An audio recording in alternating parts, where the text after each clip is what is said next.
Every parent, right, wants their kid to go to Jurong one. So you're saying that you very smart lah? I said my parents very lucky. Okay.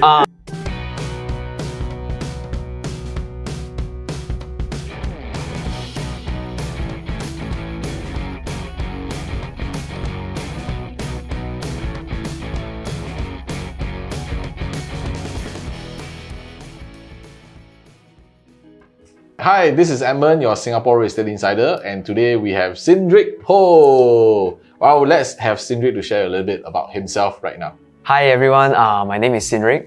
So I'm part of Edmund's team, and I mainly help homeowners in Jurong with their property needs. Yeah. Alright, so we're going to uncover behind the scenes, alright, in this episode so that we are able to share with you as a homeowners what you can get out from property using Cynric Ho as your advisor in the long run. So let us just go in straight. So Cynric, just want to really understand more about you, right? Maybe you want to share with us a little bit of yourself. Okay, so my name is Cynric. Hi. I've been staying in Jurong practically my whole life. Okay. Yeah. Maybe I just share back from my school. Okay. My first primary school was Jurong Primary School. Okay. If you're Westie, right, you confirm no one because it's like a 名校in Jurong. Really? Yes. Wow, I don't know much about the West, to be honest. Every parent, right, wants their kid to go to Jurong one. So you're saying that you very smart lah? I said my parents very lucky. Okay. Because I managed to get the ballot number. Oh. Yeah. It wasn't even within the 1 km radius. I see. Yeah, it's really quite heng lah. Yeah. Then after that, I went to Jurong Secondary. Then after Jurong Secondary, I went to Jurong JC. So all the Jurong? Yes, all the Jurong. Yeah, so that's why my parents also say I'm like a Jurong kid lah. Yeah, really is Jurong. Like Center Point kid, this is Jurong kid. Yeah, it's like my like 地盘lah. Yeah. So I'm very familiar with the area, and if you ask me, like I already grow with the area itself. I saw how like Jurong Lake Gardens transformed until today. I remember it was like they closed the park for 2 years. Okay. Yeah, so for those of you who are staying in Jurong area, look out for this space. You should be able to find him quite familiar when you pass around your MRT, your hawker centers, you know, give him a hi and a bumps up and a fist up as well. Yeah, so maybe Cynric, to let those, you know, homeowners in Jurong to kind of know you a little bit better, you know, maybe you want to share what is one thing that maybe some of your friends, your close ones do not know about. Okay, I have one thing right on top of my head. I think only a few of my friends know. Okay. It was actually during NS time. Then I was on my off day. Then I just went to go and play basketball on my own. Then suddenly there was this, I think it was near the National Day period. So the crew approached me. They said that, actually, you look like a typical like young man, then playing basketball. I had my basketball at that time. Then, to be honest, right, I didn't play basketball one. I don't know how to play one. Then I was just practicing shots. Then they asked me, right, to do photo shoot. Wow, like pro. You know, like the intention was to do for the lamppost. Then you put the banner. Oh. Yeah, it was that one. Okay. Then my one is those typical like stock photos. like Jurong kid. Then so the pose I was like holding the ball like that. Then it was like that. Wow. Yeah, maybe you can show the photo. It's like Okay. So that one was quite funny because my close friends will know that, wow, you suck at basketball, I don't know how to play one. But they portray you as a professional. Yeah. So like they even asked me to spin the ball, that I couldn't spin the ball. So it's the right time, right place. Yeah. It was like out of nowhere. Then I think closer to National Day that period, then really my friends saw my banner on the lamppost. Okay. Yeah, it was like a full length thing. So the most important question is, did they pay you? Oh, they give me a $50 NTUC voucher. Wow. Yeah. So like good deal lah. Then my mom's like, 你会打篮球的咩? I was like, okay lah, you 一点点啦. So in a way, smoke through. You know, you smoke through to it. Yeah. Okay. So I think that's something that not a lot of people know. Because also paiseh lah. So don't know how to play one. Yeah. So how's your basketball skills now? Actually, since that day, I feel like I even sold the basketball. You never play already. So where is your focus of your business right now? Okay, so right now, right, I'm focusing more on the Jurong area. Okay. More of like the lakeside onwards. It makes sense because you're staying there. Yeah. So honestly, when I feel like I'm doing like the presentation about the unit, I feel very confident. Because like familiar. Yes, I stay here very long and I really I really love staying at this place, even though I know that some people feel like, hey, wow, very ulu lah, all that. But for me, it's actually, it got everything. This is Jurong kid, ma. Jurong kid so must represent like ambassador like that. Yeah, man. Jurong kid. Yeah. So, yeah, I really home proud, but like Jurong proud in that sense. Okay. I I think that's very important, right, in your yeah. business. Yeah, then I think it's also very important for the buyers when they come and view to feel your enthusiasm. So if they can feel it, right, then wow, I really can figure, what's that? See myself staying here if they feel my enthusiasm. Makes sense. Yeah. But so far, in Jurong area, since you are focusing on that, have you transacted and helped a lot of homeowners? And what have happened since then? Okay, so I mean, I've transacted a few HDBs, mainly those that just reached the fire mark. So like after BTO, then they just MOP. Okay, so what's the fire mark? Okay, so basically, these are usually homeowners that they buy from the government directly under the build to order scheme.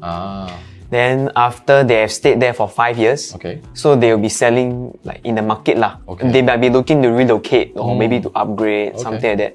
Yeah, so those are like usually just the very new units, like fire-owned units. That's where you help them.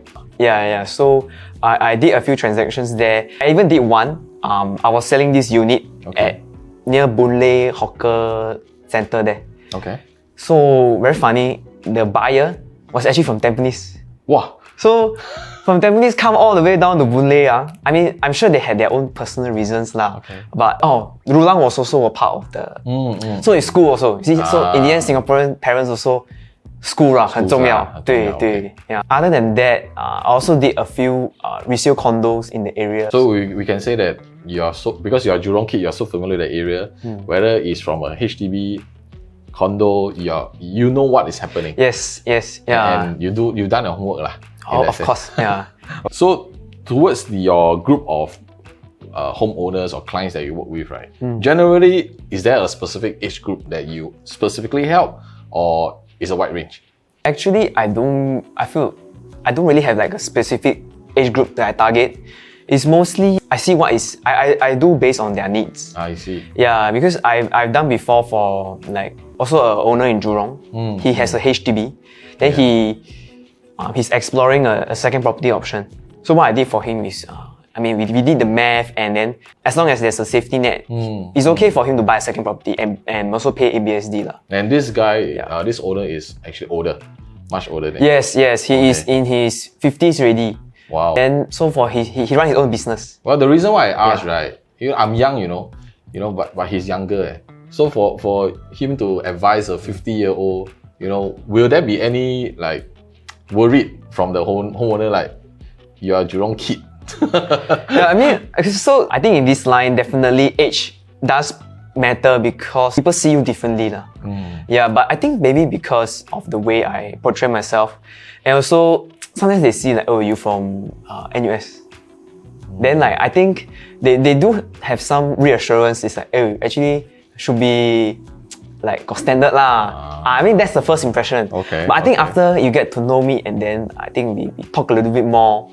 And also like I will do some calculation on that. Okay. Then I think gradually you will feel like, hey, actually he knows his stuff lah. It's not like he's not just someone that just entered the business.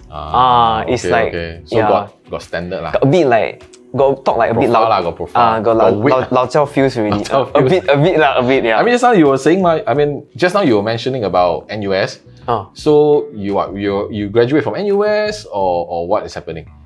Yeah, so I graduated from NUS, and then the course I study is real estate. So it makes sense. Yes. That you come into this business. Not say 100% because what I study in school is like not 100% applicable for what I do in my... Oh, really? Yeah. I mean, for us, we do stuff like more for in school lah. Like calculate property tax, valuations, urban planning kind of stuff. I see. Yeah, but of course, it does help in my field of work when I can kind of gauge what the government is doing beforehand. So that could be like your advantage. Moving into this business. Yes. But I mean, you are a graduate. Everybody will say that Did anyone come and ask you, hey, why you become agent? Have. I think it's quite common when, especially those big family gathering. Then my mom they will ask my mom, 你儿子做什么？现在是做 agent。他不是读大学 ？Yeah, it's like 你读这么多年，你读大学，什么 is local? How many years for the course? 4 years Yeah. Wow, 4 years. Yeah. And it's like someone you pay school fees all this also. Okay. Then it's like, why you 还读到 local U, then 还要去做一个 that a profession that don't need degree lah. Sure. You get what I mean? But for me is I feel like this one is the sky is the limit lah. Yeah. Then I really feel like I like the flexibility in the timing. Yeah. I mean. I cannot say it's very flexible because in the end, you run it as like a business. So you can work till very late. You can work very long hours or very short hours. It really depends on what you want to achieve. It is different from person to person. So which means after you graduate from NUS, there's actually many different paths related to real estate that you can go into. But ultimately you choose the profession of real estate consultant. Yes. And what makes you go into this route instead? What was the driving force? For this one, I feel like really I got some inspiration from my mom. Oh, okay.